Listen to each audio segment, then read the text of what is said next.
Mərzili kəndi 1993-cü il iyunun 11-də Ermənistan ordusu tərəfindən işğal olunmuşdur. Lakin buna baxmayaraq Azərbaycan kəşfiyyatçıları bu kəndin ərazisində tez-tez diversiya əməliyyatları keçirirdilər. Belə əməliyyatların birində ABŞ-dan olan erməni terrorçusu Monte Melkonyan 708-ci hərbi hissənin 258-ci PDM ekipajları Şaiq Çəlbiyev və Asif Mütəllimov tərəfindən öldürülür. 2006-cı ildə Helsinki Vətəndaş Assambleyası Azərbaycan Milli Komitəsinin sədri Arzu Abdullayeva qurumun Dağlıq Qarabağ üzrə nümayəndəsi Karen Ohacaniyana istinadən məlumat verib ki, Mərzili kəndi yaxınlığında 21 azərbaycanlının basdırıldığı kütləvi məzarlıq aşkarlanıb. Mərzili kəndi işğal olan zaman Əli Zeynalov və digər döyüşçülər ermənilərlə döyüşərək qəhrəmancasına şəhid olublar. Kənd sakinlərindən 39 hərbi, 16 mülki şəxs şəhid olmuşdur.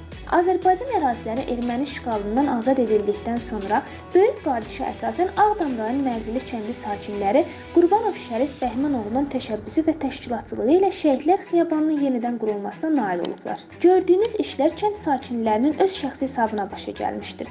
Allahdan şəhidlərimizə rəhmət diləyirik. Azərbaycan dövləti